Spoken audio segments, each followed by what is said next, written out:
Hola amigos, bienvenidos a su programa de Reavivados por su Palabra. Hoy estaremos estudiando el libro de Deuteronomio, el último capítulo, capítulo 34. Como siempre, antes de iniciar nuestro estudio, vamos a orar.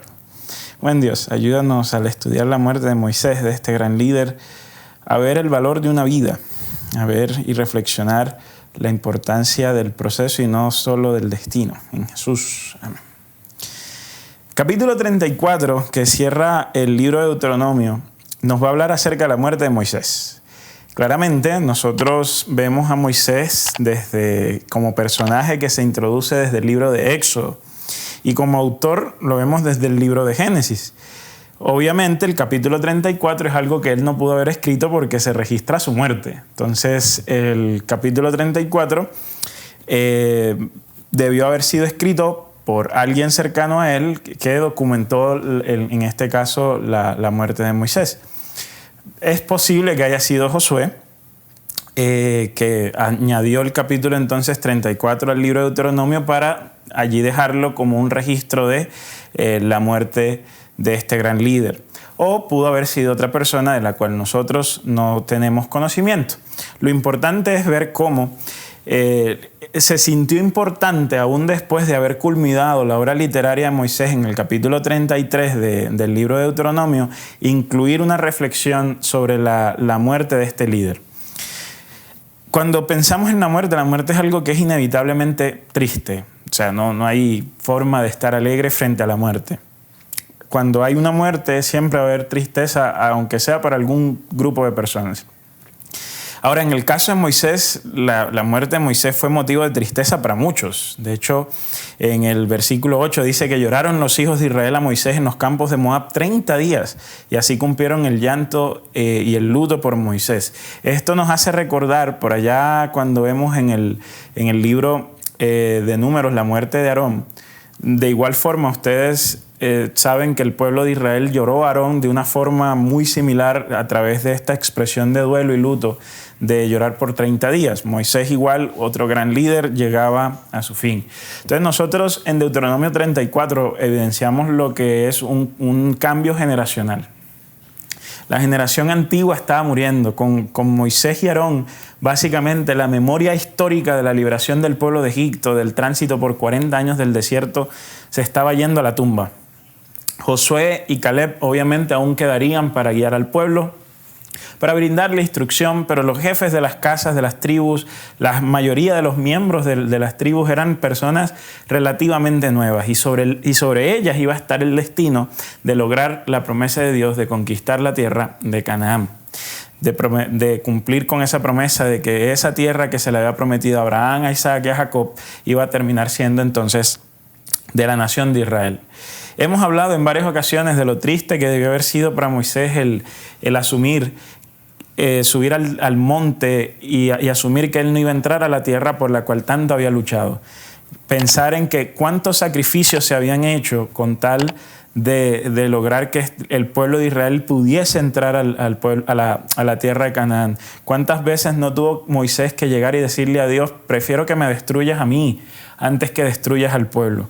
Y aún así, después de una y otra vez de estar hablando y de estar insistiendo y de estar pensando en la forma de llevar a este pueblo a una misión exitosa, aún así por un error termina Moisés muerto antes de entrar a la tierra de Canaán. Aquí, una vez más, quiero ilustrar el principio del proceso y no solo del resultado. Si nosotros evaluamos la vida de Moisés desde el punto de vista del resultado, del cumplimiento de una misión, Moisés, podríamos decir, fracasó. ¿Por qué fracasó? Porque es que Moisés no llevó al pueblo a la tierra prometida, porque al menos a la primera generación, porque él mismo no entró a esa tierra, porque Aarón, su hermano y compañero de 1000 batallas, tampoco lo hizo María.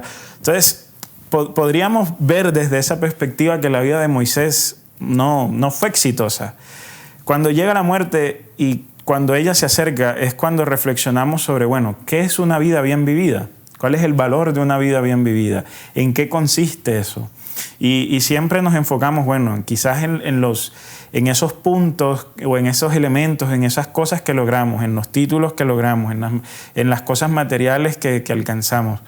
Pero la vida de Moisés, vista desde esa perspectiva, sería un fracaso. Pero ahora, vista desde otra perspectiva, la vida de Moisés es otra cosa.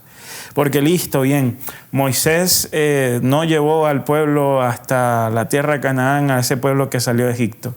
Pero llevó a la segunda generación, llevó a los hijos de esa primera generación. Así como hubo errores y hubo elementos, también hubo muchas batallas que él ganó.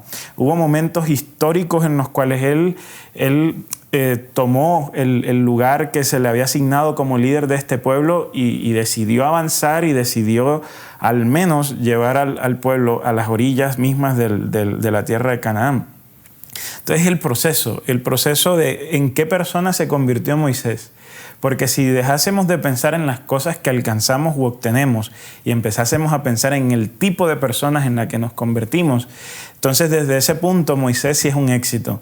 Porque Moisés empieza la historia de Éxodo con un fracaso rotundo, como hablando en términos de persona. Moisés el asesino. Y Moisés el asesino termina siendo Moisés el irreemplazable. Al final del capítulo 34 dice: nunca más se levantó un profeta en Israel como Moisés, a quien Jehová conoció cara a cara.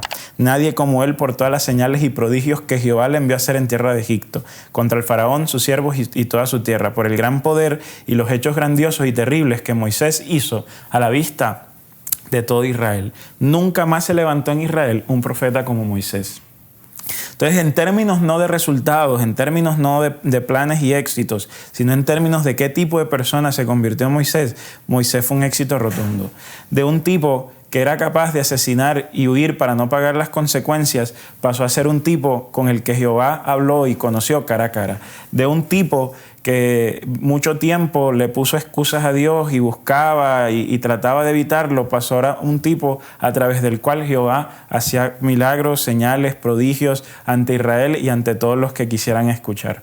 El tipo de persona en el que Moisés terminó siendo, allí es donde radica el éxito, en la esencia de la persona, no en las cosas que cambian, no en las cosas que varían, no en las cosas que mudan con el tiempo, sino en la esencia, en esa esencia que permanece, que atraviesa las fronteras y hasta tiene aires de eternidad, porque todo aquello que no es eterno está de moda. Entonces, la persona en que Moisés se convirtió radica allí. Él se llegó a convertir en una persona con aires de eternidad, con elementos perennes, con elementos que hacen de Moisés una persona, precisamente como se dice en el texto, que nunca más hubo en Israel y que era la persona más noble del mundo, y a Moisés como ejemplo de generaciones por venir. ¿Qué tipo de vida estamos viviendo nosotros? ¿Vidas orientadas hacia los objetivos y hacia las cosas que queremos tener, o vidas que reflexionan seriamente en el tipo de personas que queremos ser? Tener o ser, ¿no? Allí es no una dicotomía propiamente, pero sí a veces dos opciones. Ser no significa no tener, pero el cómo me estoy convirtiendo yo en una mejor persona debería tener mayor importancia y relevancia, envergadura, antes el cuántas cosas estoy obteniendo. No porque obtenerlas sea mala, sino porque ser alguien o ser una buena persona es más importante. ¿Qué tipo de persona nos estamos convirtiendo? Cuando tú y yo en algún momento lleguemos a morir, ¿de qué se va a escribir en nuestra tumba? Tal persona yace aquí y tuvo tantos edificios, tantas casas, viajó por tantos países, o esta persona fue tal cosa. Porque esa declaración, esta persona fue amable, fue bondadoso, fue un buen hijo, fue un buen padre, vale mucho más que todo lo anterior. Que tú y yo podamos pensar en el tipo de persona que queremos ser y podamos enrutar nuestras vidas hacia eso, para que, como Moisés, cuando alguien escriba nuestra muerte, pueda reflexionar sobre lo que fuimos, porque eso que fuimos es aquello que permanece, mientras que aquello que tuvimos son las cosas que perecen. Que Dios te bendiga.